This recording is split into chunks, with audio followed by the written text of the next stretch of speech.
best to get it into one video, but as you know from other ones, there's often a few interesting articles, so it may have to be divided into two.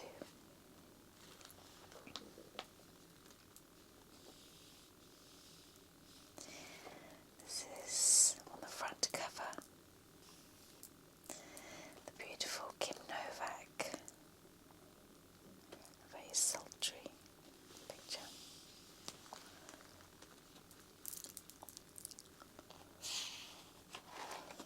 And these are just such lovely, not glossy in any way, just paper magazines. As much as anything in the articles, I just love the adverts of that era, the 50s. This, although I record in Sepia, is an utterly charming colour of florals in a vase for the brand Cousins with the talcs. But such pretty colouring of pale greens and blues and lilacs.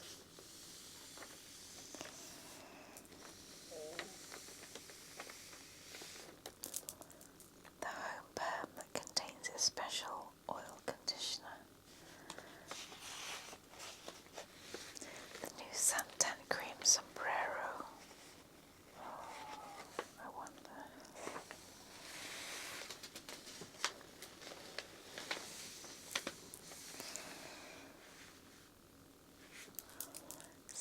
Introducing Colin Peterson smiling. Even the men cried.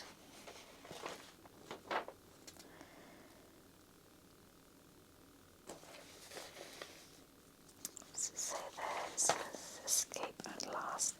It's time poor Laurie Nelson was rescued from those screen monsters that keep catching her.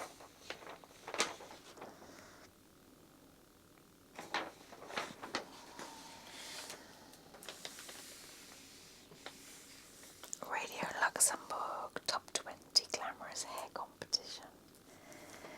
Goodness. Queen of Fairheads, Queen of Brunettes, 1956. You can win a thrill-packed weekend holiday for two by Air du Romantic Luxembourg. TV, radio and film tests for every one of the 20 finalists.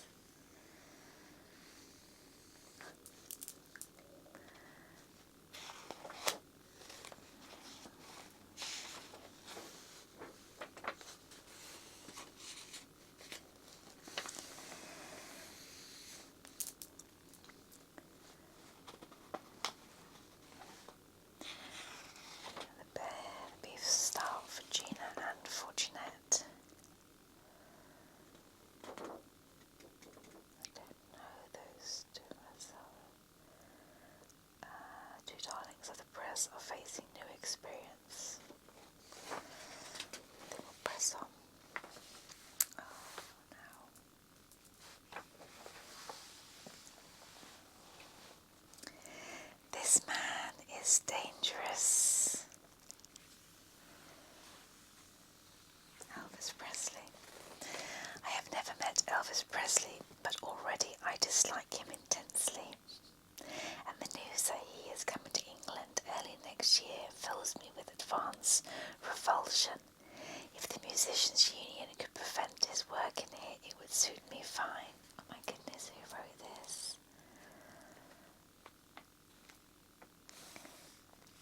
For I feel that I do know Presley via the vicious effect he has had on the American fans. I know that this man is dangerous and don't want to see British youngsters hacking out his name on their arms with clasp knives or see sex treated as an appallingly commercial freak show. This is what is happening in America.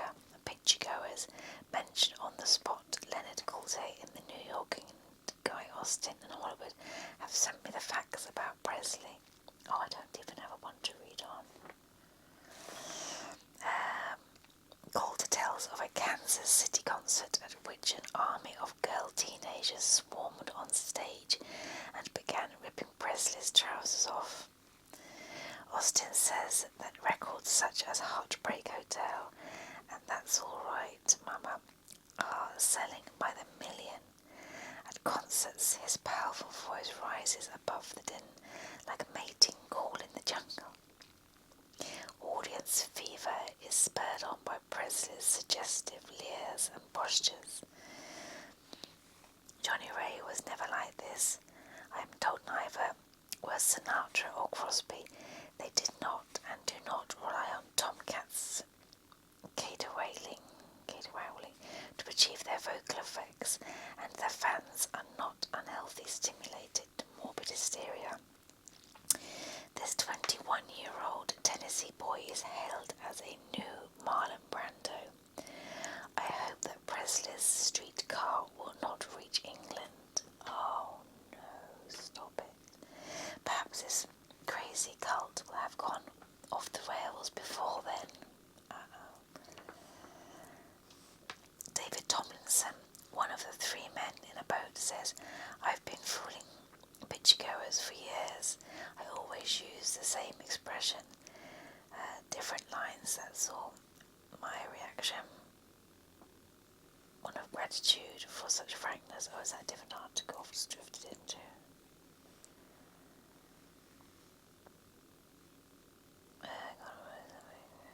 Oh yes, it's drifted into that.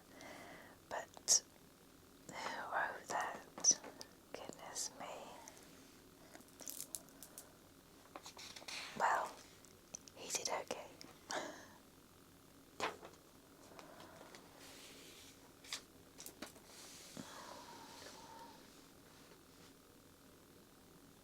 The Heat is on film, Beachgoer.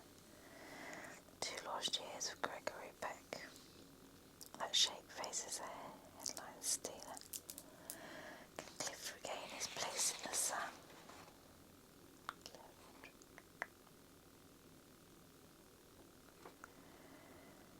Montgomery Clift.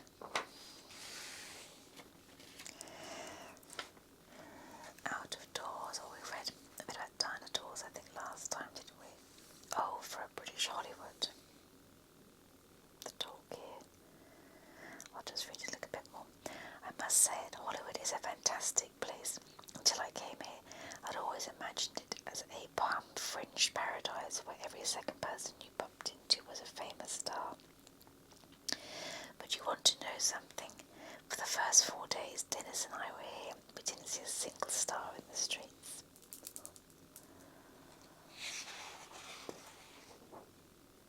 We've got here that's Ava Gardner, Marlene Dietrich, Dana Winters. What's now for Martin and Lewis? Where do they go from here? That's the question that a film is asking of Dean Martin and Jerry Lewis, who have at last feuded their last feud. The biggest query is Martin's future. From Hollywood and Tim Banally come 2 reports. Jerry can make it alone, says Guy Austin, and so can Dean, says Laurie Henshaw.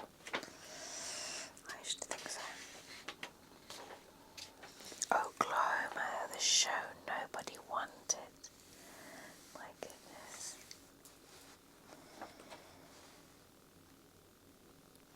A little over 13 years ago, a new idea in musical shows was being hawked around Broadway. A backup was wanted, but no one at first was anxious to risk $1 in the show.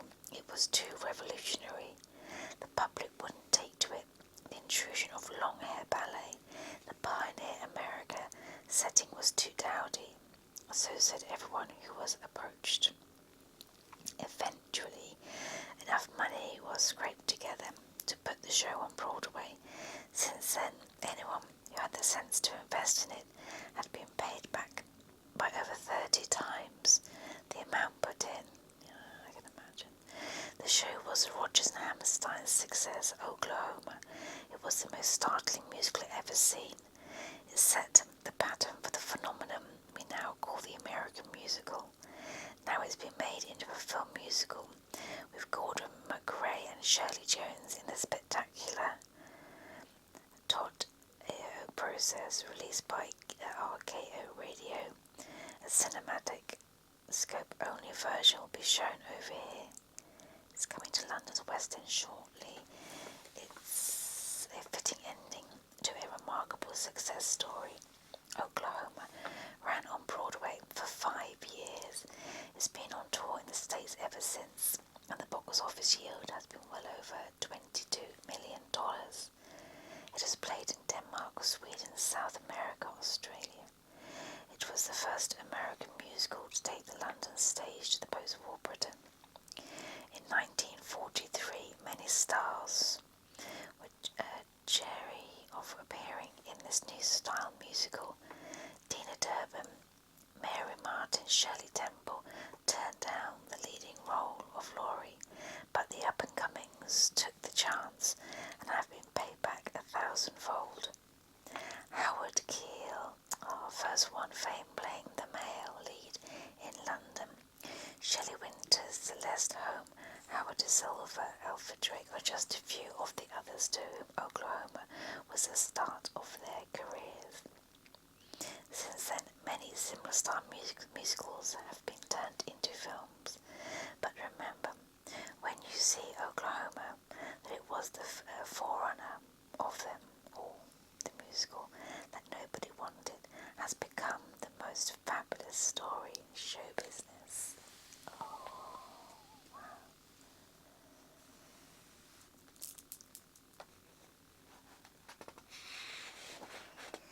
They're feuding over Curtis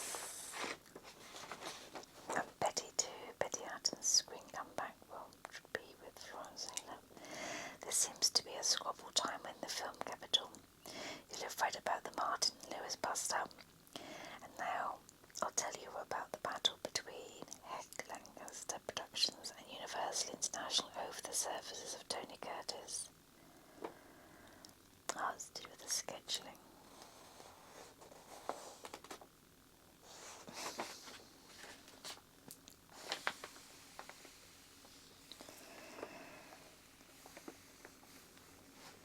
Hollywood's most daring film.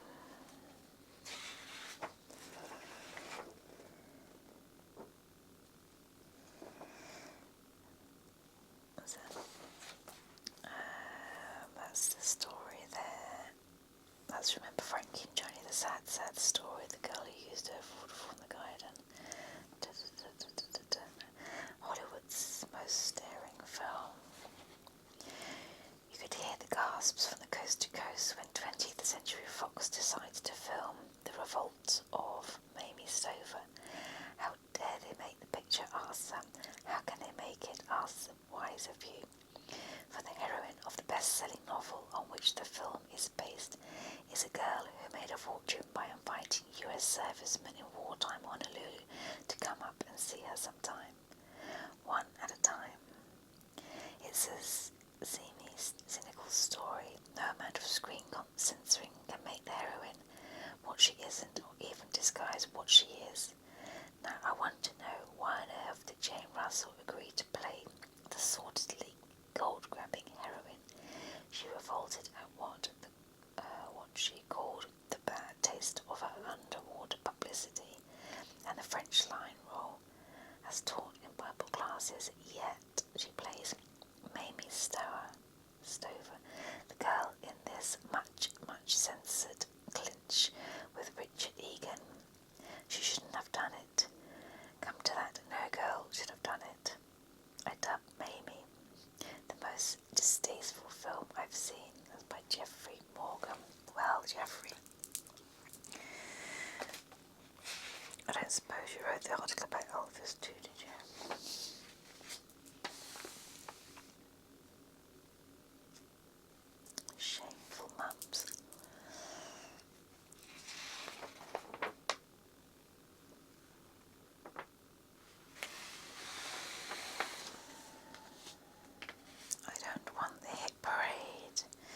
There's Carol Carr.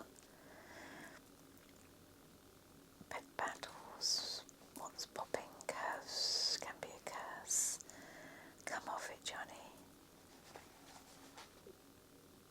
Jennifer Phipps producers. Difficult to see beyond her vital statistics. Sabrina. This figure business may have got her somewhere, but because of her vital statistics, Jennifer Phipps always gets the same sort of brush off at an audition. Sorry, no buggers and barmaids today. This is despite her RADA training and 6 years of film, TV, stage and radio experience. I just can't figure it out. Can't producers see beyond Jennifer's 40, 24, 38 measurements? She made an impression on the radio in the recent Harry Green series, Forever Green. What's the camera? Oh dear.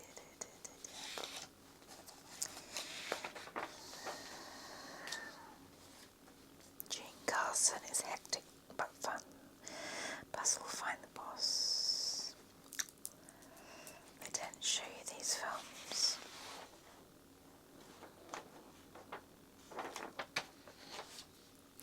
No fun at the fair.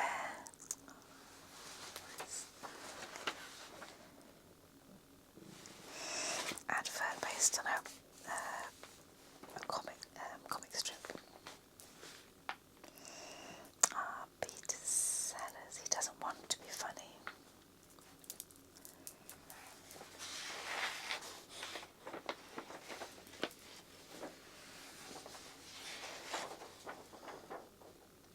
I call him the funniest man of the year, but he doesn't want to be funny. My choice of the funniest man of the year, the man who made ITV's a show called Fred, the most original and most illogical laughter raiser of the decade, the man who's brought greater versatility to sound radio than any others, is not amused. I am flattered by your choice of Peter Sellers, but Peter Sellers insists that he's not a comedian, he's a character actor, not a gag man. I don't argue with that. How could I, after his ITV reached the third performance, half of it straight, the rest a skit?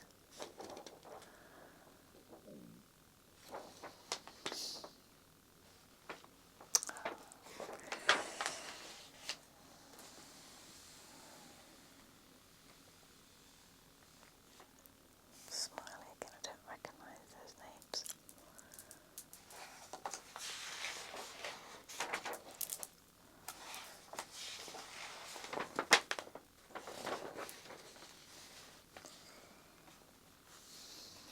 More adverts. I think possibly compared to some of the others, the summer bumper wasn't as bumper, possibly as they don't be fooled by the sneer.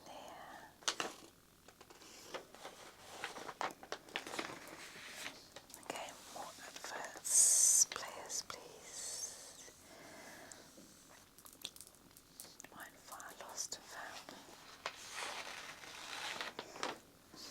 Lost and Found somewhere between December and 1955 and May the 4th, 1956, somewhere in England, a good complexion due to severe weather conditions, frost, snow, ice, fogs, smog and harsh winds.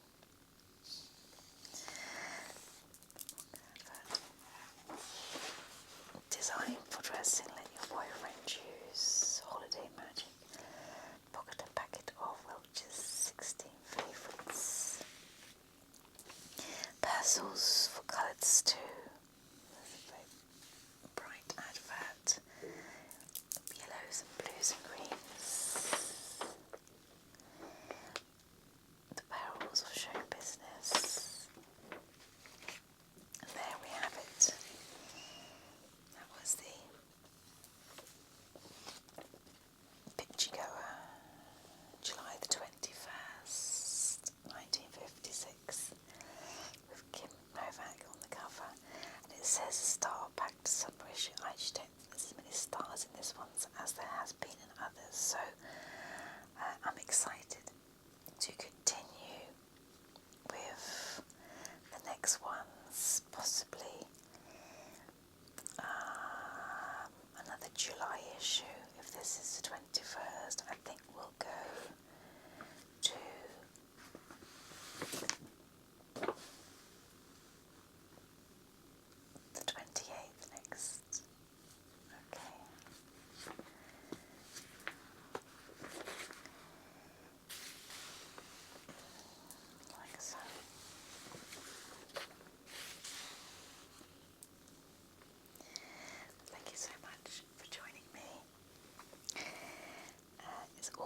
until